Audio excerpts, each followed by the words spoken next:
I had a checkered past, we'll just say. And I became homeless, lost everything I had. And I found out what it was like to not be able to afford a glass of water. So fast forward, working in a body shop, I got saved. Learned about the story of the Good Shepherd, where Jesus said he was more worried about the one that was lost than the 99 that are found. Man, that was it. That's all. I was excited. I got down. I called this buddy of mine. I said, "Brother, are you sober?" And he says, "Relatively." I said, "Well, good. Keep it that way because we're going downtown." And he says, "What are we doing?" I said, "Dude, we're going to find homeless people and feed them and pray with them and give them Bibles."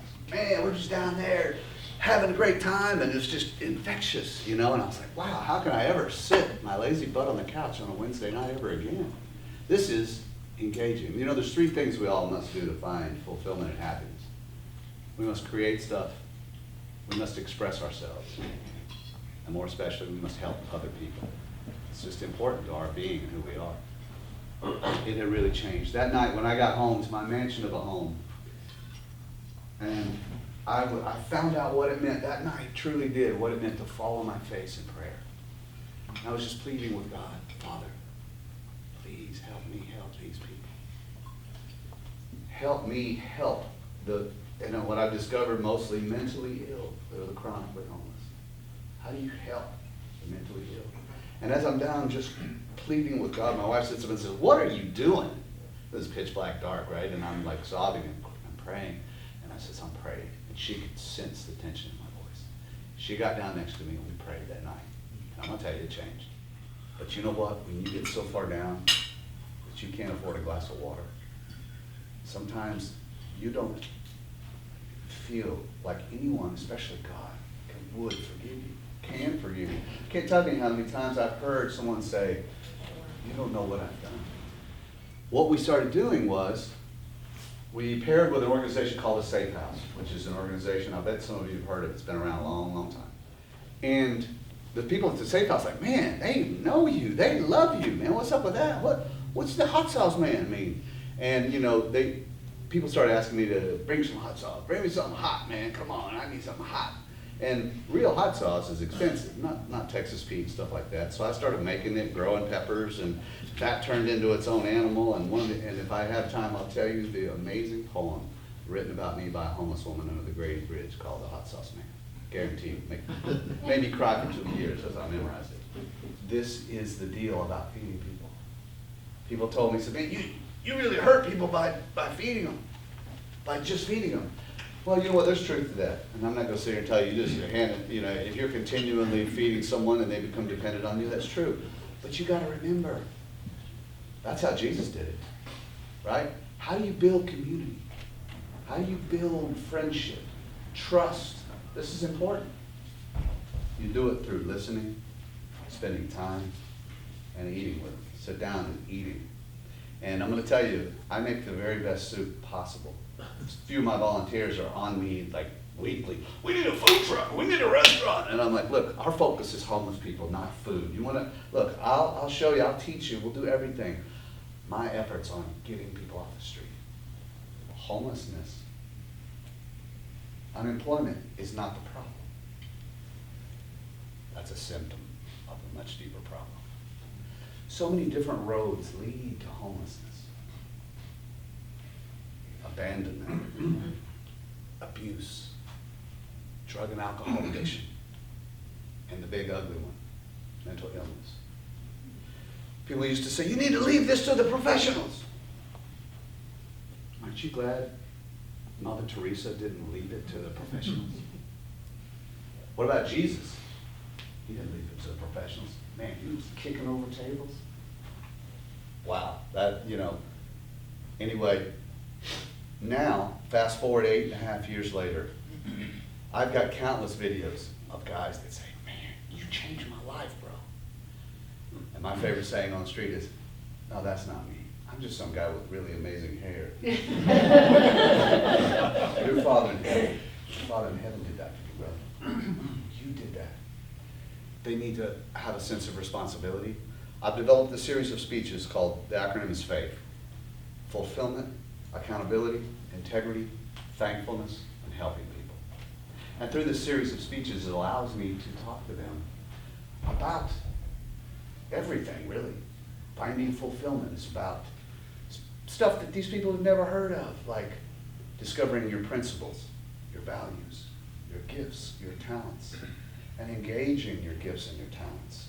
Staying in parallel through staying in your principles, using your values, your ever-changing values in life to determine the decisions you're going to take in life.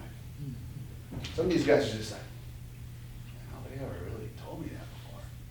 The thing about integrity training is once you instill a sense of integrity in yourself, I'm going to do the right thing every time. I'm not going to lie to you. You know why? Because I'm a man of great integrity, inordinate integrity. I love to get up there and say, who's got integrity? And everybody will say, I do, you know. That's really exciting to me. But the thing about this is, suddenly you see it in your subconscious because guess what? You start to believe, you know what? I'm going to do the right thing. I'm going to tell you the truth. If I tell you I'm going to be there at 6, I'm going to be there at 6. And the importance of understanding that you're not going to be perfect. You're going to mess up. And when you do mess up, you ask forgiveness and you say, I'm sorry I'm out of integrity. Please forgive me and allow me to clean up any messes that I've caused. And these guys would come up and say, man, you know, dude, I restored integrity with my boss and he was very impressed with me. And I said, dude, I'm impressed with you. You've made a commitment. These little things that we take for granted, that aren't hammered home to us, people need to understand. Gifts and talents don't equal success. Character. This is it. Homeless people love to hear the phrase, your circumstances do not define you, but your thoughts do. Your thoughts become your character. And I'm sure you've heard this, and you know, the guy that ran the Bilo supermarket, a lot of famous philosophers were credited for this, but I think it came from Bilo supermarkets, where he said, guard your thoughts, because your thoughts become your words. Your words become your intentions. Your intentions become your actions. Your actions become your habits. Your habits become your character. This is what we all need to understand. And I'm going to tell you what, when you sit down and have a sandwich with a man in Woodruff Park, and you start talking to him about character, if you just come on and you're just going to step up in there and start talking like that, you might get one to the nose, okay? But if you develop a relationship, if you're there all the time, and they're praying with him, pleading with him, say, man, brother, you were meant to thrive, not just survive. Trust me. If this is what you want, hey, I'm fine with it. Look, you've got freedom. You know, God gave you freedom to wander, do whatever you want. So who am I to take it away? But you know what? How's it going? Are you happy? Oh man, brother, you have the power. You're the reason. One last thing I'll tell you, because I think I'm right on there, about 15 minutes right now, right? I'd like to leave you with the poem of the Hot Sauce Man that was written for us by a homeless woman. When she said, I wrote a poem for you, I was expecting roses are red and violets are blue. And when she told me this poem, I just could not stop crying. It went like this.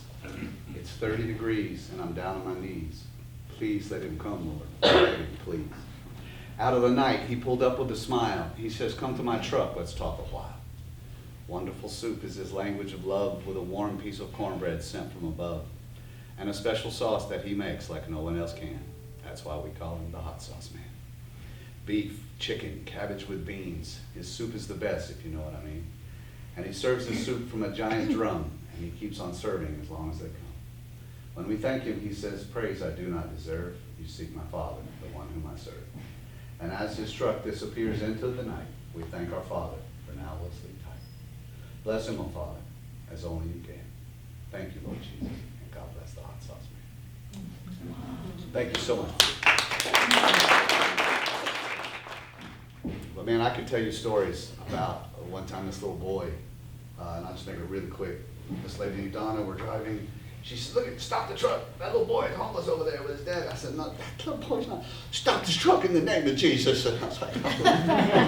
So I pulled over, man, and she just darted out across the street. And I'm like, don't save me, you're going to get killed. And she comes back, and she's got this man and this little boy in her hand. And the little boy's about 7. And her dad looking there, and he says, what do you got? What do you got to eat? I said, we got spaghetti and watermelon. He looked at his dad, and he said, my favorite. And I was like, oh, cool, man. Mine too, bro. And so he was sitting there, and all of a sudden he looked at me. He says, do you have anything I can wash my teeth? And he says, I need to wash my teeth. And I was like, Donna, would you get this young man a hygiene kit? She said, I sure will. She come around the truck. She had tears in her eyes, man. This guy sat down, and we pulled in this little guard tower. The guard tower dude goes, really? You're going to park right here in the middle of the thing? I said, dude, we'll be out here in 2 minutes. Give me 2 minutes. I'm calling the police. This little boy sat down, opened up the hygiene kit. It went everywhere, and he took that toothbrush and started scrubbing his teeth like this. He could tell no one had really ever sat down and talked to this boy about how to brush his teeth. And he looked up at his daddy, and his dad smiled real big, and Dad had about 3 teeth out there, and that's no kid. And he forgot all about spaghetti and watermelon. Big things of, you know, when you're carrying everything you own on your back, you don't have room for a giant thing of shampoo. You see? You know, that's why those little travel kits, we do receive a lot of those donations. And there's a donation box. You can go to our website and see where our one donation box is, and we're looking for other churches to partner with us and allow us to put donation boxes in there. She was hearing some stories this week from these guys. This guy said, she just recorded this thing from him where he says, you know, I went to Pennsylvania, and you know what I was thinking about? I couldn't wait to get home. I was thinking about your soup, man. And he says, I'm telling you right now, you people have instilled hope in me. Dude, it just floored me. Hope is the fuel for growth. You start someone on the path to growth, you can't keep a human being down. But you do need to teach them the path of forgiveness. You know, we're the only organization that I know of that does all the different things that we do with clothing every week. Enormous, all the hygiene stuff you need. I mean, we lay it all out there and say, take all you want. I've seen guys go, I say, that's cool, you help yourself, bro. I said, you're good, take what you need, man. And he said, really? Well, I really only need about 4 razors. And I was like, this is for you, I don't care. And you know what he did? He took about 3 razors and he started putting all his stuff back. I said, look, if you need that stuff, come on, bro. But it was the way that he'd been treated, right? It's the way that culture, you know, he felt like he had to get what he could while he could. So the point I'm trying to make is that the guy that runs the safe house in Nolan English, he told me, he says, man, no one really has come in here. And if you watch our video, he talks about it on our website. He talks about how, he says, man, we have Chick-fil-A, we have Ritz-Carlton, and they do a great job, but the love component with Honor the Homeless is off the chain. And there again, that's not from Kiplynn Dobbs. That's from my father. It really is. And when you come down and you spend a little time, man, you will be fired up to contact places. I guarantee you'll be just like me. You're not going to be able to go back.